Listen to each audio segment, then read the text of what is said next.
है, या फिर एक ऐसा सच जिसे इंसान समझने के लिए तैयार ही नहीं।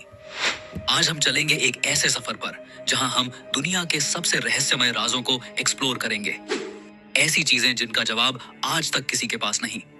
दोस्तों, अगर आपने अभी तक हमारे इस चैनल को सब्सक्राइब नहीं किया है तो जरूर सब्सक्राइब कर लें, क्योंकि आपके एक सब्सक्राइब से हमें बहुत मोटिवेशन मिलता है और हम आपके लिए ऐसी और वीडियोस बनाते रहेंगे। तो चलिए शुरू करते हैं पहले रहस्यमय राज से, जो है वॉयनेज मैन्युस्क्रिप्ट। एक ऐसी किताब जिसमें दुनिया के नियम ही उल्टे लगते हैं। सोचो, तुम्हें एक किताब मिलती है जो एक अननोन लैंग्वेज में लिखी हो, जिसमें अजीबोगरीब पौधों की तस्वीरें बनाई गई हों और जिसका मतलब समझने की कोशिश में दुनिया के जाने माने साइंटिस्ट्स भी फेल हो गए हों। यही है वॉयनेज मैन्युस्क्रिप्ट, दुनिया की सबसे रहस्यमय किताब। 1912 में एक रेयर बुक्स डीलर विल्फ्रेड वॉयनेज को यह किताब इटली के एक पुराने मोनेस्ट्री से मिली थी। इस किताब के अंदर 240 से ज्यादा पेज हैं, पर आज भी कुछ पेज मिसिंग हैं। रेडियो कार्बन डेटिंग के बाद साइंटिस्ट्स ने कंफर्म किया कि यह किताब साल 1400 से 1440 के बीच लिखी गई थी, यानी लगभग 600 साल पुरानी है। पर असली रहस्य शुरू होता है इसके कंटेंट से। आखिर किताब के अंदर क्या है, आइए जानते हैं। हर पेज पर एक अननोन स्क्रिप्ट लिखा हुआ है। ये लैंग्वेज दुनिया के किसी भी कल्चर, किसी भी सिविलाइजेशन से मैच नहीं करती। इसमें ऐसे सिंबल्स और अल्फाबेट्स हैं जो इंसान ने कभी पहले नहीं देखे, और तस्वीरें कुछ अजीब और अनोखे पौधों की बनाई गई हैं जो रियलिटी में कहीं मौजूद ही नहीं। कुछ पेजेस पर एस्ट्रोलॉजिकल डायग्राम्स हैं, ऐसे स्टार्स और गैलेक्सीज जो मिडीवल यूरोप के लोग जानते ही नहीं थे। सबसे हैरान करने वाली बात, कुछ इलस्ट्रेशंस में naked women strange green liquid में स्नान करती हुई दिखाई गई हैं, जिनके आसपास ट्यूब और पाइप्स जैसी चीजें बनी हैं, जैसे किसी अननोन टेक्नोलॉजी का स्केच हो। कुछ लोग मानते हैं कि यह किताब एक एलियन सिविलाइजेशन का मैसेज है जो हम समझ नहीं पा रहे, और कुछ लोग मानते हैं शायद ये एक ऐसी एंशिएंट सभ्यता का रिकॉर्ड है जो खत्म हो गई और उसकी लैंग्वेज हमारे लिए हमेशा के लिए खो गई। कुछ हिस्टोरियंस कहते हैं कि शायद ये एक मेडिवल मेडिकल गाइड है जो विमेन्स हेल्थ और हर्बल मेडिसिन पर लिखी गई थी। पर अगर ऐसा होता तो लैंग्वेज डिकोड हो जाती। कुछ एक्सपर्ट्स बोलते हैं कि शायद ये एक फेक मैन्युस्क्रिप्ट है जो मिडीवल जमाने में पैसा बनाने के लिए लिखी गई। पर सवाल उठता है, एक फेक किताब में इतना कॉम्प्लेक्स लैंग्वेज और सिस्टमैटिक सिंबल्स क्यों लिखे जाते? 100 साल से ज्यादा हो गए, पर इस किताब का कोड अब तक ब्रेक नहीं हुआ। आर्टिफिशियल इंटेलिजेंस और मॉडर्न क्रिप्टोग्राफी के बावजूद वॉयनेज मैन्युस्क्रिप्ट एक अनसॉल्व्ड पजल है। और सबसे बड़ी बात, हर पेज देखने पर लगता है जैसे इसमें कोई हिडन नॉलेज है जो इंसान से छुपाया गया हो, जैसे ये किताब किसी और दुनिया की साइंस हो। Number 2, Nazca lines. के बीच जमीन पर खींचे गए लकीरों से इतने बड़े बड़े डिजाइन्स बने हैं कि उन्हें सिर्फ आसमान से ही देखा जा सकता है। ये हैं नाज़का लाइंस, जो पेरू के नाज़का डेजर्ट में पाए गए हैं। जमीन पर चलने वाले इंसान को ये लाइंस बस रैंडम और अजीब सी खुदाई लगती हैं, लेकिन जब 1930 के आसपास पहली बार एयरप्लेन्स ने नाज़का के रेगिस्तान के ऊपर से उड़ान भरी तो उन्होंने एक हैरतअंगेज खुलासा किया। वहां पूरे डेजर्ट में 300 से ज्यादा जियोमेट्रिकल शेप्स, एनिमल्स और मिस्टीरियस फिगर्स बने हुए थे। सोचो, किसी ने एक इंसान की शक्ल, एक मंकी, एक जायंट हमिंगबर्ड और एक स्पाइडर रेगिस्तान की जमीन पर खींच दिए, और वो भी इतने बड़े स्केल पर कि उन्हें सिर्फ आसमान से ही समझा जा सकता है। ये लाइंस नाज़का सिविलाइजेशन 200 BCEE से 600 CEE के लोगों ने बनाई थी। रेगिस्तान की अपर लेयर एक तरह की रेडिश ब्राउन मिट्टी से भरी है। अगर इस लेयर को हटा दिया जाए तो नीचे से एक हल्का ग्रे व्हाइट सरफेस निकलता है। नाज़का के लोगों ने इसी सरफेस को एक्सपोज करके लाइंस बनाई। लेकिन सवाल यह है, इतने बड़े और परफेक्ट डिजाइन्स उन्होंने बनाए कैसे? उस टाइम कोई ड्रोन नहीं था, कोई एयरप्लेन नहीं था। जमीन पर खड़े होकर इंसान को कभी समझ ही नहीं आता कि पूरा डिजाइन क्या बन रहा है। कई स्कॉलर्स कहते हैं कि नाज़का लाइंस एक तरह का एस्ट्रोनॉमिकल कैलेंडर थी। ये फिगर्स स्टार्स, कॉन्स्टलेशंस और सोल्स्टिस के टाइम अलाइन होते हैं। मतलब शायद उनका रिलेशन आसमान के तारे और प्लैनेटरी साइकिल से था। एक थ्योरी के मुताबिक ये लाइंस एक तरह की सेरेमोनियल पाथवेज थी। मतलब लोग इन पर चलकर रिचुअल्स करते थे, शायद पानी के लिए प्रेयर्स, क्योंकि नाज़का एक बहुत सूखा एरिया है।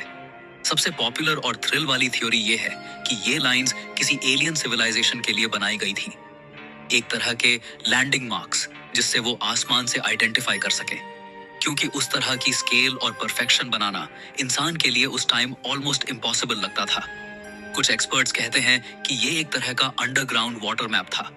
नासा के लोग शायद दिखाना चाहते थे कि कौन से एरियाज के नीचे पानी अवेलेबल है। नासा लाइंस आज भी वैसे ही सेफ हैं जैसे 2000 साल पहले बनाए गए थे। रेगिस्तान का ड्राई क्लाइमेट और विंड्स की कमी की वजह से ये लकीरें कभी मिटती नहीं। यूनेस्को ने इन्हें वर्ल्ड हेरिटेज साइट डिक्लेयर किया, लेकिन मिस्ट्री अब तक वही की वही है। क्या ये डिवाइन प्रेयर्स थी, एक कैलेंडर था, या फिर एलियंस के लिए मैसेज? सोचो, एक पूरा सिविलाइजेशन ऐसे डिजाइन्स बनाता है जो खुद जमीन से कभी देख ही नहीं सकता। मतलब उन्होंने ये किसके लिए बनाया था? Number 3, pyramids of Giza. सोचो, एक ऐसा स्थान जो हजारों सालों से दुनिया के सबसे बड़े राज अपने अंदर छुपाए बैठा है। गीजा के पिरामिड्स।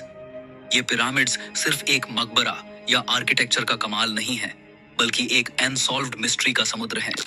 सबसे ज्यादा डिस्कशन होती है ग्रेट पिरामिड ऑफ खुफू के अंदर छुपे हुए सीक्रेट चैम्बर्स के बारे में।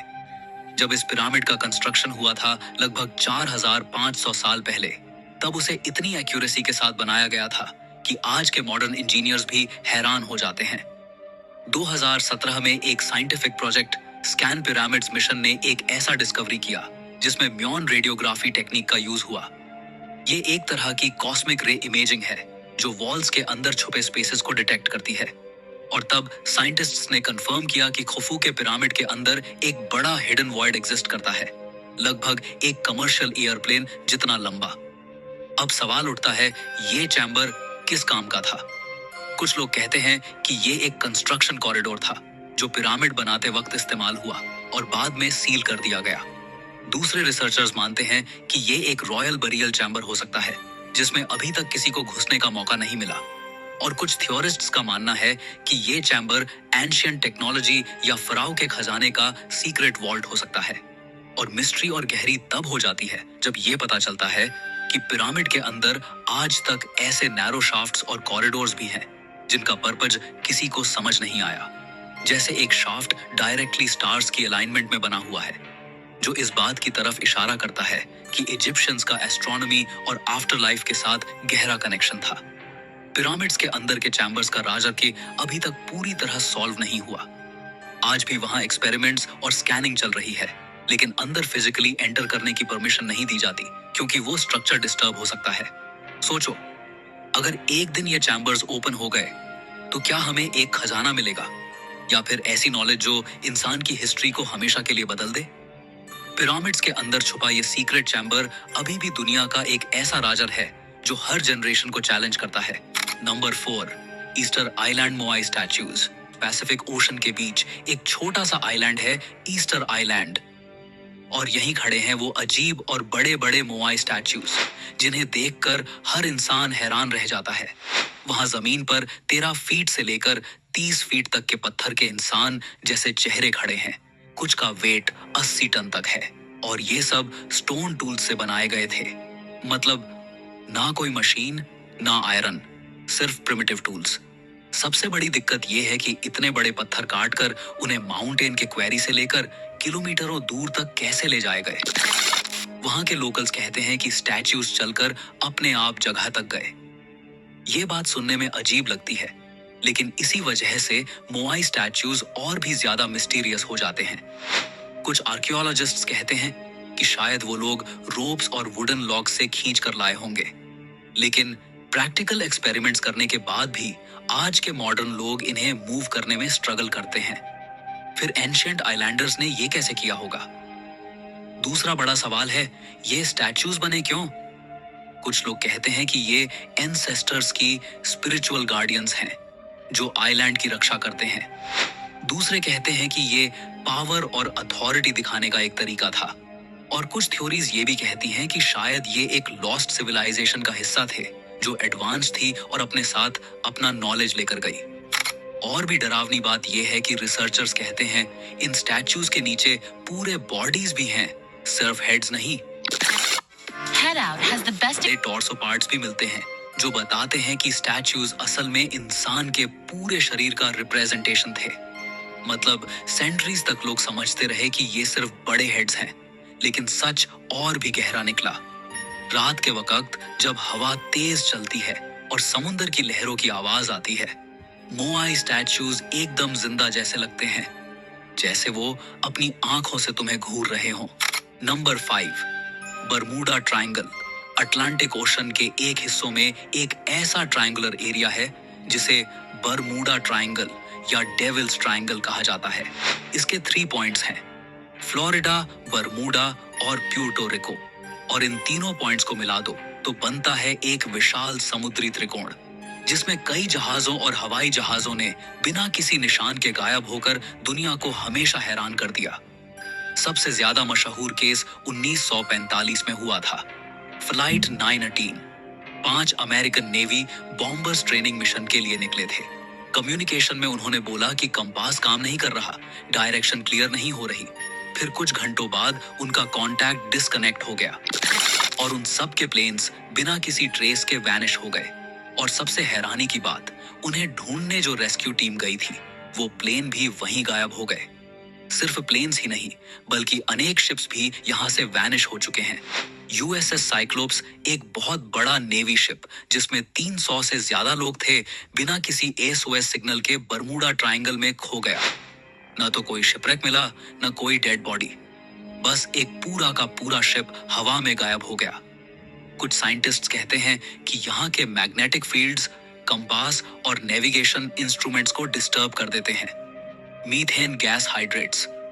ओशन फ्लोर के नीचे से मीथेन गैस निकलती है जो पानी का डेंसिटी चेंज कर देती है और शिप्स आसानी से डूब जाते हैं। कुछ थ्योरिस्ट्स मानते हैं कि यह एरिया एक एलियन बेस है जहां से वे इंसानों को अपने एक्सपेरिमेंट्स के लिए ले जाते हैं। एक और थ्योरी यह कहती है कि बरमूडा ट्रायंगल एक प्राचीन लॉस्ट सिटी अटलांटिस की एडवांस टेक्नोलॉजी के ऊपर है, जो अभी भी एक्टिव है। हजारों इन्वेस्टिगेशंस के बाद भी बरमूडा ट्रायंगल का असली राज अभी तक खुला नहीं। कई एक्सपर्ट्स कहते हैं कि यह सब बस नेचुरल एक्सप्लेनेशंस हैं, लेकिन सच ये है जितने भी केस यहाँ रिपोर्ट हुए हैं उनका पूरा पूरा जवाब किसी के पास नहीं है। Number 6, shroud of Turin. दोस्तों, अब चलते हैं एक ऐसे राज की तरफ जो धर्म, साइंस और हिस्ट्री तीनों को हमेशा से कंफ्यूज करता आया है।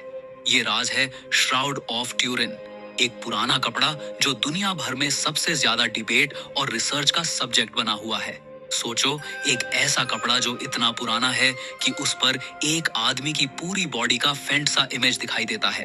ये कपड़ा इटली के ट्यूरिन शहर में रखा गया है और इसी वजह से इसे श्राउड ऑफ ट्यूरिन कहा जाता है। बहुत से लोग मानते हैं कि ये वही कपड़ा है जिसमें जीसस क्राइस्ट को उनकी डेथ के बाद लपेटा गया था।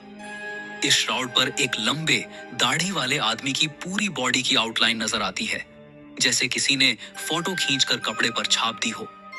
उस इमेज में आदमी के चेहरे, हाथ, पैर और पीठ तक के निशान दिखते हैं। और सबसे हैरत की बात यह है कि उस आदमी के शरीर पर वही वुंड्स हैं जो बाइबल में जीसस के क्रूसिफिक्शन के वक्त बताए गए हैं।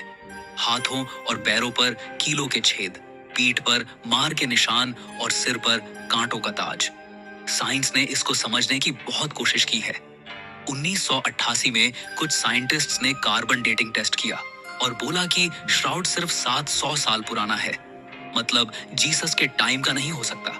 लेकिन बाद में और रिसर्चर्स ने कहा कि श्राउड पर पॉल्यूशन, एग और रिपेयर्स की वजह से कार्बन डेटिंग सही रिजल्ट नहीं दे पाई। कुछ एक्सपर्ट्स तो कहते हैं कि कपड़े की फाइबर में एक ऐसी लाइट रेडिएशन हुई थी जो नॉर्मल दुनिया में पॉसिबल ही नहीं, जैसे एक सुपरनैचुरल फ्लैश ने इमेज को कपड़े पर प्रिंट कर दिया हो। आज तक कोई कंफर्म नहीं कर पाया कि श्राउड ऑफ ट्यूरिन असली है या एक मीडिवल जमाने का बनाया गया फेक रे। देखा जाता है लोग एक अजीब सी स्पिरिचुअलिटी और मिस्ट्री महसूस करते हैं। ये एक ऐसी चीज है जो साइंस और फेथ के बीच की एक बड़ी पजल बनी हुई है। दोस्तों, जरा सोचिए, क्या ये सच में जीसस का श्राउड है जो उनके रेजरेक्शन का सबूत देता है, या फिर सिर्फ एक केयरफुली क्राफ्टेड इल्यूजन है जो ह्यूमन हिस्ट्री का सबसे बड़ा रिलीजियस मिस्ट्री बन गया? नंबर 7,